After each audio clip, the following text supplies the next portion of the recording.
Every time I do a video like this one, I get the same comments from the same sorts of people. You're just being negative about the Philippines. You're lying. There isn't a problem at all. Or the more usual direct threats from people so invested that they perceive anything that goes against their narrative as a personal attack. So, let me show you the actual numbers that are behind what I'm saying. And if you still can't see that there's a problem, that's on you. Now, the government tells you one story. The Department of Tourism tells you another. The travel industry, so heavily invested in people travelling, spins everything as a supposed recovery. But the actual numbers, when you sit down with them, tell you a completely different story, which is that the Philippines is in the middle of a tourism crisis that is getting worse, that is measurably worse than what its regional neighbours are experiencing, and that has implications for anybody thinking about the country as a long-term option.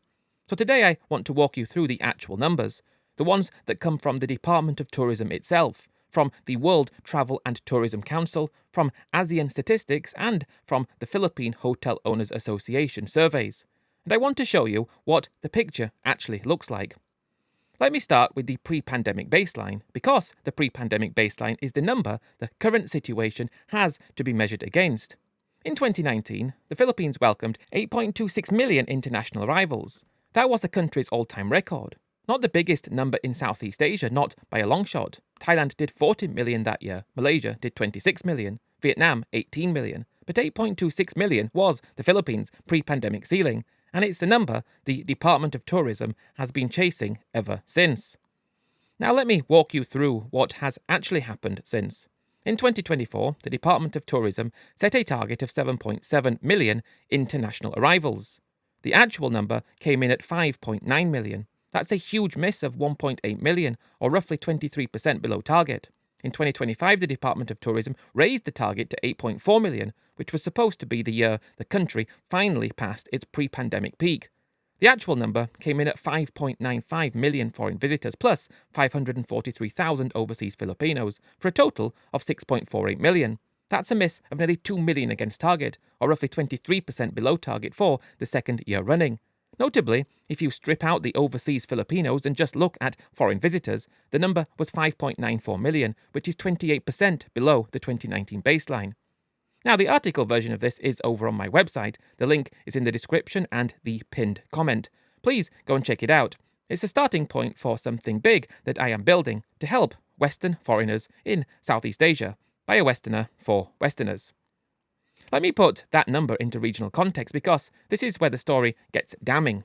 In 2025, a struggling Thailand welcomed 33 million tourists, still way short of its 2019 peak, but recovering.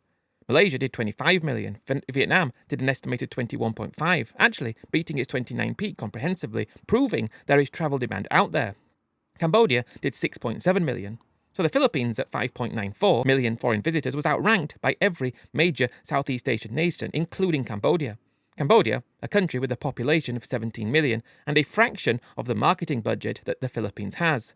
The Philippines, with 118 million people and a global diaspora, could not get more foreign tourists into a country in 2025 than Cambodia did.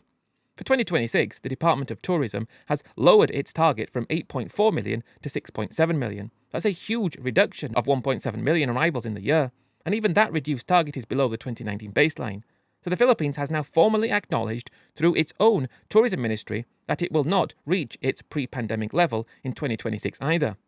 Meanwhile, Thailand's unrealistic 2026 target is 36.7 million, Vietnam's 25, Malaysia's targeting close to 30 million. So the Philippines' target is roughly 1/5 of what Thailand is aiming for, and roughly a quarter of what Vietnam is planning to hit. Now, let me get into where the collapse is happening, because the aggregate number hides a very specific pattern. The single most important story in Philippines tourism in 2025 and 2026 is the collapse of the Korean market. South Korea was the Philippines' #1 source of international arrivals for the entire period since the mid-2000s. In 2019, the country sent 1.98 million tourists to the Philippines. Korean tourists were the backbone of Boracay, Cebu, Bohol, and the broader beach and diving economy. In 2024, Korean arrivals held up at 1.44 million. In 2025, they collapsed to 1.35 million, a 23% year-on-year decline that shocked everybody in the sector.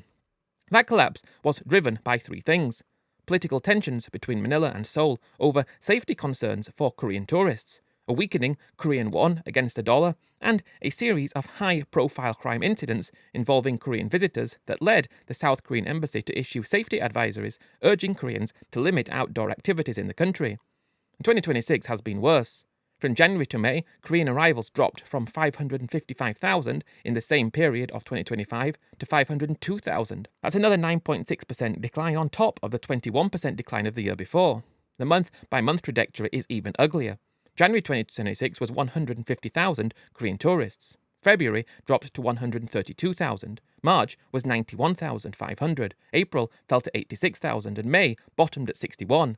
So the Philippines lost 90,000 Korean tourists a month between the January peak and the May trough of 2026.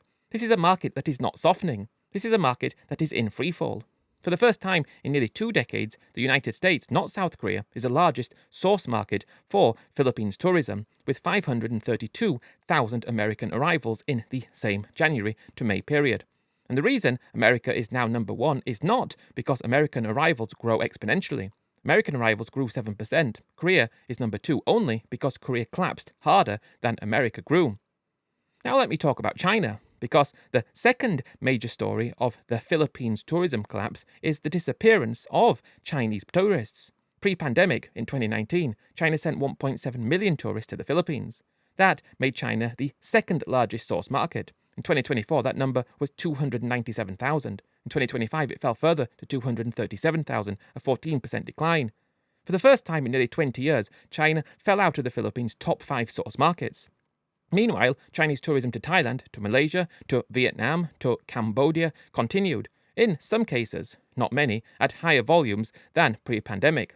So this is not a regional Chinese outbound tourist collapse. This is a specific collapse of Chinese tourism to the Philippines, and it has cost the country over 1.4 million annual visitors compared to the 2019 baseline. Now here's the thing about the Chinese collapse that the Department of Tourism is not going to explain to you. The reason Chinese tourism to the Philippines collapsed is the West Philippine Sea problem, the South China Sea tensions, and the broader political deterioration in the Manila-Beijing relationship. The Philippines chose a foreign policy alignment. That alignment came with an economic cost. And the economic cost is falling substantially on the tourism sector, which now sits with a 1.4 million annual visitor hole where the Chinese market used to be. In November 2025, the Philippines resumed its e-visa program for Chinese nationals, which had been suspended for nearly 2 years. In 2026, the Department of Tourism is targeting China as a recovery market. So far in 2026, Chinese arrivals have climbed 60.8% year-on-year to 187,000 through May, which sounds impressive until you remember that 187,000 is still 89% below the 2019 Chinese arrival volume. So the recovery number the Department of Tourism is celebrating is a recovery from a collapse, not a real return to a market that used to exist. Now let me get into the Iran situation, because 2026 has thrown a second crisis on top of the Korean and Chinese ones. In April 2026, the escalating Iran conflict and the associated regional energy crisis produced a specific hit to Philippines tourism through the aviation channel. About 75% of all European tourists travelling to Southeast Asia route through the Middle East. When the conflict hit, Asian carriers flying from Europe to Asia doubled their fares within 3 weeks, jet fuel costs doubled, long-haul ticket costs rose 25 to 30%, and the Association of Southeast Asian Nations cancelled 650 in-person meetings, taking a substantial chunk out of the corporate, travel and MICE market that Philippine hotels had been depending on for margin. The Philippine Hotel Owners Association ran its Energy Crisis Impact Survey in April 2026. 64% of hotels reported significant to severe operational impact from the crisis. 80% of surveyed hotels reported occupancy declines already underway. 2/3 of properties anticipated more than a 10% occupancy decline at peak impact. Under a severe scenario defined as a protracted war with no resolution into the second half of 2026, national hotel occupancy could drop below 45%. The majority of hotels would operate at a loss, and full-year arrivals would miss the Department of Tourism's target by more than 30%. That's not a projection from a critic. That is a projection from the Philippine Hotel Owners Association itself. One thing that I think many people fail to consider about the Philippines is the infrastructure problem, because you cannot understand the Philippines tourism crisis without understanding the friction that keeps foreign visitors away. extended immigration queues at Manila and Cebu airports, baggage delays that are legendary bad, domestic inter-island connectivity that is patchy, airlines cancelling less profitable domestic routes. Philippine Airlines and Cebu Pacific in 2026 cancelled the Cebu to Ormsez and the Cebu to Caliabog routes, plus reduced frequencies on others. Vietnam Airlines cut its Hanoi to Cebu flights. Cebu alone is projected to lose 213,000 passengers in 2026 because of route cancellations. These are not marketing problems. These are infrastructure problems that cost every arriving tourist real friction on the way in and out of the country. Now let me get into what all this actually costs, because this is where the crisis becomes real. The tourism sector supported 7.7 million jobs in the Philippines in 2025, which is 15.7% of national employment. The World Travel and Tourism Council estimated that travel and tourism would contribute 5.9 trillion pesos to the Philippine economy in 2025, or 21% of national GDP. So that is not a niche sector. That is a fifth of the country's economy. And that fifth of the economy is being systematically underperformed against every regional benchmark, against its own targets, and against its own historical baseline. Every million tourists that the Philippines does not welcome is roughly 40 to 60,000 jobs that do not exist, and roughly 40 to 60 billion pesos of national income that do not flow. So what is my honest take on all of this? Ultimately, the Philippines tourism crisis in 2026 is not a temporary problem caused by external shocks. It is a long-standing underperformance that has now been made worse by the collapse of the Korean market, the collapse of the Chinese market, the pressure of the Iran conflict on long-haul travel, and the infrastructure friction that no marketing campaign is going to fix in one budget cycle. But my main take from this is that the Philippines, as Thailand did, is looking away from your typical tourism countries in the West and building out their tourism sector on countries that have not, historically, been tourists in the same way. And the shift has found them in this predicament today.